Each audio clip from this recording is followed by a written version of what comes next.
everyone, welcome back to JP's Budget Collecting and our weekly look back at the hot comics from 6 months ago.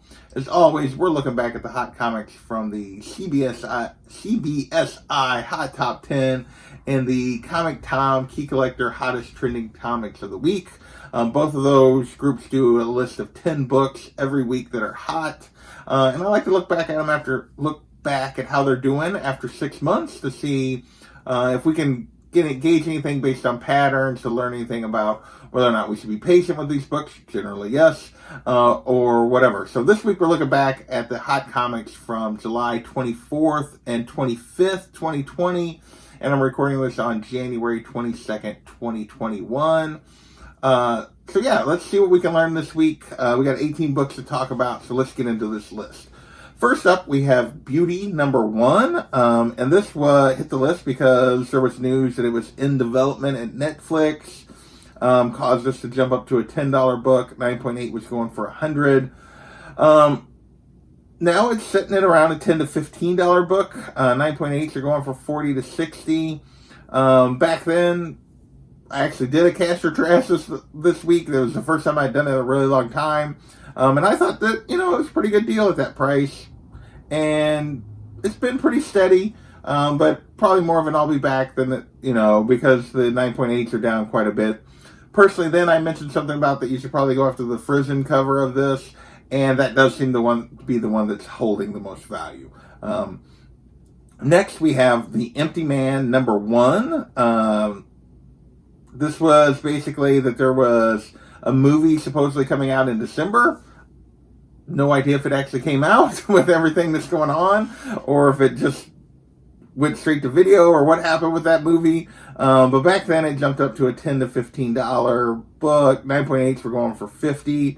Now it's still a $10 to $15 book. 9.8 recently went for $30, but there's been very few of those sales. So it's been pretty steady for raw copies, which are most of the sales. So I list this one probably as an I'll be back on what I thought then and what it really kind of turned out to be. Next, we have Year Zero, #1. And this was just this book was just picking up some buzz several months after it had first come out. There were some thoughts that maybe it might be option. It was another kind of zombie story, I guess. But there was actually no option news. But anyway, it was up to a $40 to $50 book. I thought this was a bit of a trap, and it turned out to be just that. It's now a $10 to $15 book. A 9.8 can be had for $60 to $80. So yeah, this one's way down from whatever caused it to peak at the time. I think there was a little bit of buzz about it just being a pretty good series, and people thought something might happen with it, but nothing ever did in terms of option news. With that, we're going to move away from the option type stuff, the indie stuff, and move into covers, and most of which are San Diego Comic-Con exclusives. First up, we have Disney Comics in Stories #13, the Del Otto variant that was limited to 666 copies. Why you do that with a Disney book, I don't know. But this one was going for $200 at release. Now, there's only been 2 recent raw sales. One was for $125, one was for $235. Everything else has been slab sales. Everybody that got this book pretty much put it in a slab. And it's going for $225 to $275 for a slab. So not much more than those original raw copies we're going for. I figured this was, a Disney book, Mickey Mouse on the cover. This was going to be a straight cash book that was just going to go up. And it really hasn't been that. It's actually down a little bit, and definitely kind of an I'll be back. Next, we have Negan Lives #1, the red foil San Diego Comic-Con, limited to 500 copies. Back then, this book, right after when people could first get their hands on it, because it was such a weird way they distributed it, was going for $1,000 to $1,500, which was just crazy. At least that's what I thought. And now it's a $350 to $500 book. 9.8s are going for $600 to $750, but this one definitely turned into a trap. Strange to think that a book was kind of a trap that's 6 months old and it's going for $600 to $750 in a 9.8. But just compared to what those initial prices were, it's, less than half. And so Still a really cool book, really awesome. Hopefully you pay, if you really wanted it, you waited and paid these cheaper prices and then chase it for over $1,000. Next, we have My Little Pony and Transformers #1, the San Diego Comic-Con variant, limited to 285. Who knew that this was even a thing? Like, that just makes me laugh that this is even a crossover, but it is. Back then, it was going for $150 to $200 right after the con. Now it's a $50 to $80 book. So turned into a bit of a trap. I figured it would be a little bit of an I'll be back, but definitely down. Not a lot of them out there, but they're fairly actually available on eBay. There are a few listings. So still kind of a cool concept that they did it. Not something I would want, but just kind of funny that they actually did a My Little Pony and Transformers crossover. Next, we have Usagi Yojimbo #10, the Peach Momoko San Diego Comic-Con variant, and it is limited to a 200 print run. At release, this one was going for $400 to $500, which it is a really cool Usagi cover. And one of the Momokos I actually like quite a bit. I'm a little hit and miss on her, but I really like this one. But this one is also way down. Now it's only going for $115 to $200 raw. Still really good for a book that's only 6 months old, but not near what it was at.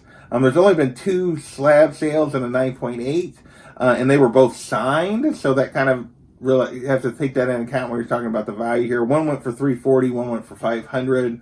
Lots of 9.6s, 9.4s listed, so this one must have been pretty tough to get in good condition. But yeah, definitely way down, and definitely ended up being a bit of a trap at that $400 to $500 price initially. Last of our San Diego Comic-Con books is Sleeping Beauties #1, and this is another Momoko, limited to 200. This one was only going for $100 at release, but it's also down 50%. It's down to a $40 to $50 book. Another one that's way down and didn't really hold up. And I've never really heard anything about the series, so I think the only thing really carrying this book was this cover. With that, we're going to move into DC-related comic and movie and TV buzz. I kind of lumped them all together this week. Anything related to kind of DC books. And first up, we have Crisis on Infinite Earths #4. The second appearance of Constantine. We had his first appearance on the list last week or maybe 2 weeks ago. And this second appearance was also getting a little buzz with all the talk about Justice League Dark show or movie, and then bringing him back for another round of either a movie or the show. Back then it was going for 10 to 15. 9.8 was hitting 100. I thought this one would do well. I thought this was kind of a second appearance. It might actually take off a little bit from those $10 to $15 prices. I was wrong. This is now a $5 to $10 book. 9.8s can be had for around $75, $85. So this one definitely has dropped back as well. A little surprising. I would think his second appearance would be worth a little more than that, given what his first appearance is worth, but not so much. Next, we have Superman Batman #22. So this had everything to do with the guy that does the True First things over on CBSI had put out a bulletin that this was a True First Batman Beyond. And it is a Batman Beyond does appear, but it's Tim Drake and not Terry McGinnis. I thought that would make this a trap. People are going to want the Terry McGinnis book, not the Tim Drake as Batman Beyond. Back then it was hitting $20 to $25, and now it's like a $5 to $20 book, mostly $5 to $10, but occasionally it's still going for around $20. Definitely turned into it, definitely down though. Although 9.8 of this still go for $125 to $150, which is pretty good for a $10-ish book. But definitely hasn't held those prices for at least raw copies that it was bringing back in the spring, or back in the summer. Next, we have Batman #28. This is the first appearance of Harper Row as Bluebird. So she had appeared a few times, but then this is the first time she took the mantle as Bluebird. And this hit the list because Tinian said that he was bringing her back, which he did in the Punchline one shot, and then I think she's supposed to appear a few more times here. So he's brought this character back kind of into the fold. She kind of vanished after the New 52.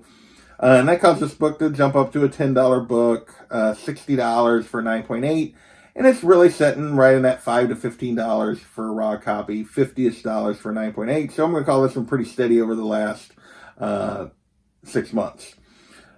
Next we have Teen Titans 12, the first appearance of the Batman Who Laughs. Now this hit the list again last week. So this is the second week in a row it made the list. And this had everything to do with death metal starting and, yeah, people back on the Batman Who Laughs train. Although this book has been creeping up anyway.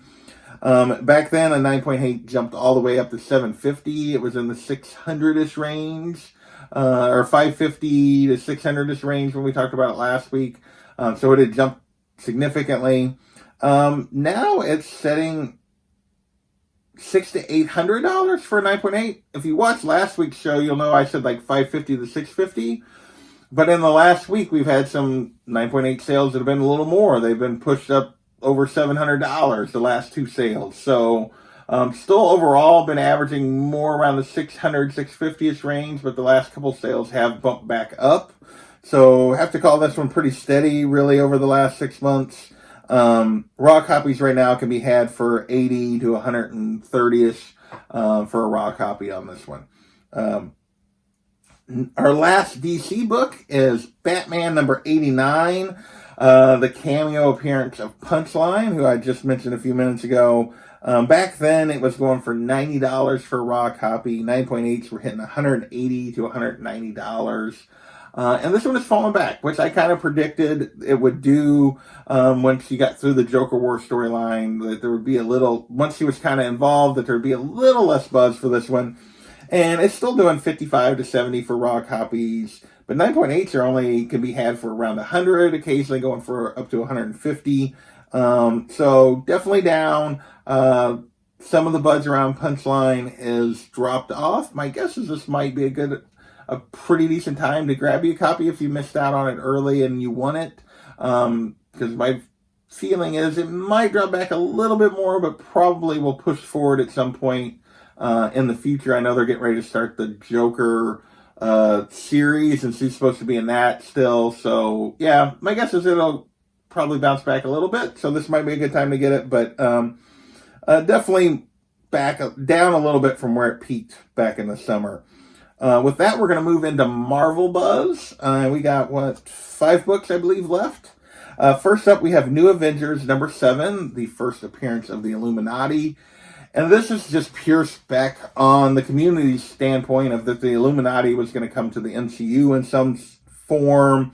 No real news or any kind of specific rumors related to this other than just people kind of specking on it. Back then, this jumped this basically dollar cover price book all the way up to a $25 to $30 book. It has dropped back as well. Not completely, though. Still doing $10 to $20 for raw copies. 9.8 will still cost you $100 to $125. So not the trap necessarily I thought it was going to be, but definitely down. Next, we have Strange Academy number 1, the second print. And this had everything to do with series buzz and also kind of pure spec that people thought there was some buzz about just the series, and then a lot of buzz about, this would make a good TV show at some point. No real news on that, just people thinking that it would make a good show. And basically it caused the second print to jump up to a $15 to $20 book. It's now a $5 to $10 book. I think they ended up putting out 5 printings. Usually the lowest of the print run on these later printings is the one to have, which I would guess is probably number 5, but I don't know exactly what the print runs are on this. But this is, $5 to $10 book. 9.8 only cost you $40 to $50 for this second print. So this one definitely did not do very well or take off like people were kind of specking it might. 3 books to go. Next we have Miles Morales Spider-Man number 6, and this is the first appearance of Starling, who's like the granddaughter of the Vulture. And this hit the list because there was a kind of a preview of the new Champion series, and she was in one of the panels, looking like she might actually be a member of this team. Haven't been reading the series, so I have no idea if she is or not, but back then it jumped up to a $10 book. 9.8 was going for around $120. And now it's a $20 to $40 book. So this one has jumped up further. 9.8s are still going in that $100 to $125 range. So they're still setting pretty steady, but the raw copies, which are most of the sales, have jumped up significantly. So this one's up, so I'm guessing she probably did appear, but I don't know that for sure. But there's definitely still some buzz around this character, and the book's still selling pretty well. Last two books are back to the Donny Cates Venom train, which we had a whole bunch of last week. First is Venom number 25, the second print. And this has kind of a virus cameo, plus he's on the cover of this. Codex is also on a kind of a cameo cover appearance. Now, this was back before we knew who these two characters actually were. Back then, it was going for $20 at release. A 9.8 was doing $125, and now it's a $5 to $10 book. A 9.8 can be had for $30 to $50. If you don't know, Virus is kind of a retread of Matt Gargan as just under a new identity, and Codex is, well, I won't go into the Codex spoilers. But anyway, neither of these characters have maintained any of the buzz that people thought going in, and this one is definitely down. Last is Venom number 26, the first appearance of Virus.